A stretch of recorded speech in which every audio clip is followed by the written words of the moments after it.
Na primeira pesquisa Genial Quest, realizada depois da crise do tarifaço de Donald Trump, o presidente Lula tem 40% de avaliação negativa contra 28% de positiva. Os números são considerados positivos em relação à pesquisa anterior feita de 29 de maio a 1º de junho. 28% avaliam o governo como regular e 4% dizem não saber responder essa pesquisa. A gente vai ver aí na tela agora como foi essa pesquisa, quais foram os resultados. O que essa pesquisa mostrou? Queda na avaliação negativa de 43% na anterior para 40% aí nessa avaliação agora, 3 pontos ali, uma queda pequena, no entanto significativa. A elevação da avaliação positiva de 26 para 28%. E já 53% dizem que Lula está certo ao reagir com reciprocidade em Síria. Pois é. Aí teve uma queda e avaliação negativa de 3%, né? De acordo com essa pesquisa. Bom, e esse levantamento, no levantamento anterior, né, após aquele escândalo do INSS, Lula havia atingido o pior patamar do mandato dele, com a avaliação negativa de 43% e positiva de 26%. Outros 28% consideravam a gestão regular. A diferença entre os índices negativo e positivo entre as duas pesquisas passou de 17 pontos em maio para os atuais, que são 12. A margem de erro dos levantamentos é de 2 pontos percentuais, para mais ou para menos. Outro ponto abordado pela pesquisa é sobre a atitude de Donald Trump de impor tarifas de 50% sobre os produtos brasileiros. 72% dos brasileiros consideram que o presidente dos Estados Unidos está errado ao impor esse tarifaço ao Brasil por acreditar que há uma perseguição, ou pelo menos por dizer acreditar que há uma perseguição política a Bolsonaro.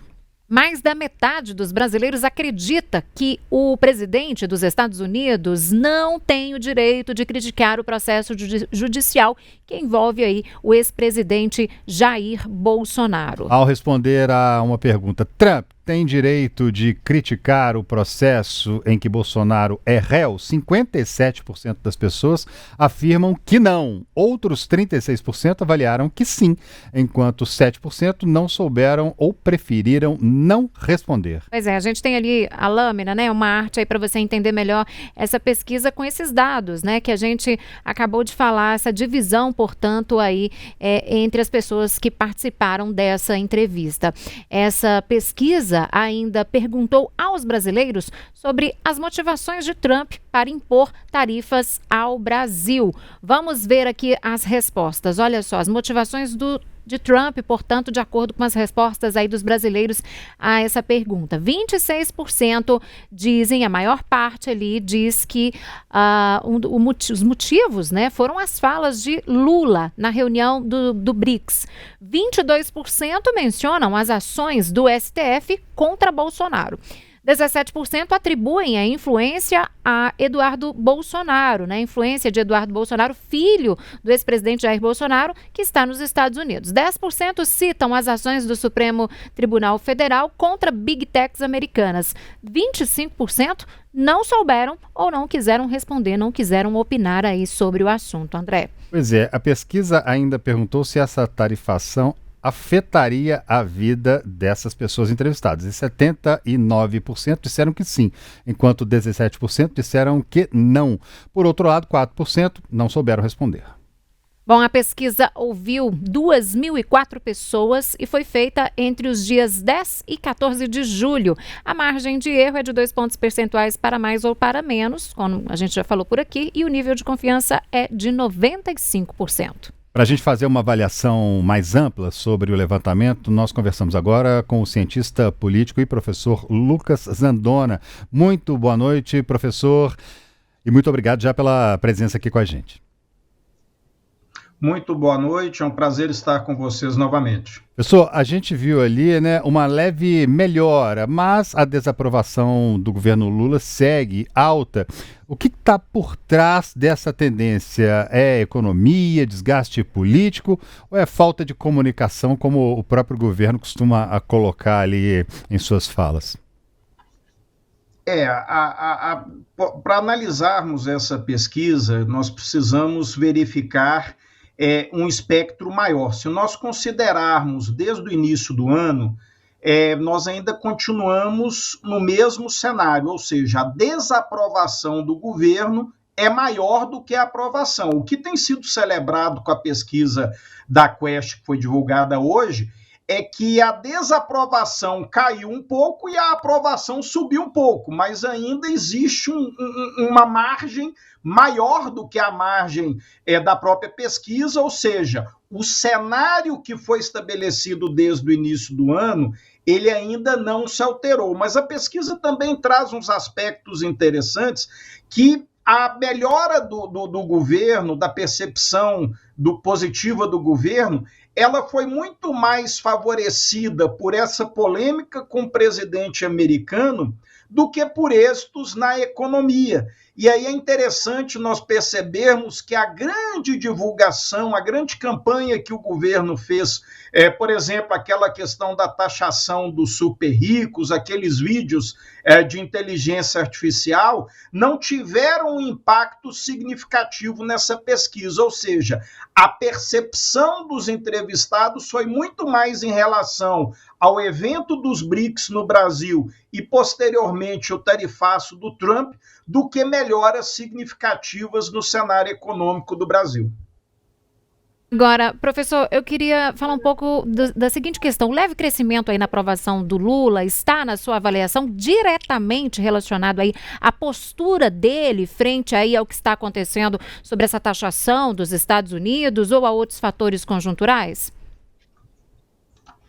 Na verdade, existe sim, né, e vocês mostraram aí na arte, antes que eu entrasse no ar, a questão da percepção do eleitor em relação ao tarifaço. Isso é fato. Agora, houve também um aspecto que nós precisamos entender, e quando a gente vê o detalhamento da pesquisa, isso fica mais evidente, que o governo, a percepção positiva, ela avançou sobre eleitores moderados. Quem são esses eleitores moderados? São a que não se identificam nem de esquerda nem de direita. Isso significa que nós ainda continuamos muito polarizados no Brasil. Por quê? A desaprovação do Lula na direita é altíssima, e era de se esperar isso mesmo, e a aprovação entre a esquerda também é altíssima. Então, o que houve foi uma migração dessa percepção desse entrevistado que estava tendo uma percepção negativa do governo. Isso serviu para, essa questão dos BRICS e do Trump, serviu para aglutinar esse eleitor também a favor do governo, tendo em vista a resposta que o governo manifestou, né? E aí a pesquisa faz essa divisão entre a colocação do Lula, a provocação do Lula no encontro dos BRICS e depois a situação do tarifaço. Mas um outro aspecto que eu acho que esse é significativo é que em estratos onde o governo Lula era muito mal avaliado, ele melhorou um pouco. Então, na região sudeste, nós ainda continuamos tendo a reprovação do presidente maior do que a aprovação, mas essa margem diminui. E nós tivemos, e aqui eu acho que é um fato importante, o governo deve estar comemorando bastante esse aspecto, que é aquela, quando a pesquisa demonstra o recorte por renda, o governo conseguiu diminuir a sua reprovação naquele extrato da população entre quem ganha de 2 a 5 salários mínimos. Que essa pessoa, ela depende do governo, as medidas do governo têm um impacto direto na vida dela, essa pessoa sente os impactos diretamente da inflação, sobretudo em relação aos alimentos, e esse espectro que o governo estava tendo muita dificuldade de comunicar com ele, nós temos essa percepção de uma ligeira mesmo, mas uma ligeira avaliação, melhora na avaliação positiva, ou seja, nós podemos falar que o governo, com essa pesquisa, ele sai do CTI, mas de fato ele está longe, muito longe de ter a famosa alta hospitalar, que era em analogia, uma aprovação bem maior do que a rejeição do governo Lula.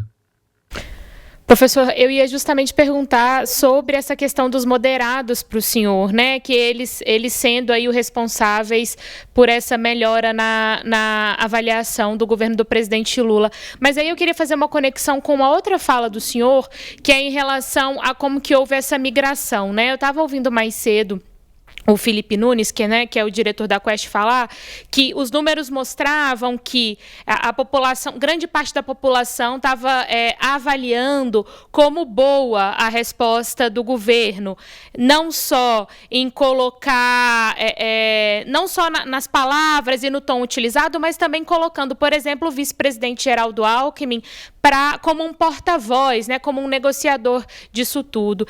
Por isso, queria perguntar, tendo tudo isso em vista, né, queria perguntar para o senhor se isso pode ser um indicativo, um insight de para onde o governo deve caminhar, no sentido de já pensando não o governo, mas o presidente Lula, né, pensando uma possível tentativa de reeleição no ano que vem, ou seja, quais são as melhores estratégias para tentar puxar essa parte, essa população, esses eleitores moderados para o lado da esquerda, né, para tentarem ali votar no presidente Lula no ano que vem, caso ele de fato venha a tentar uma reeleição?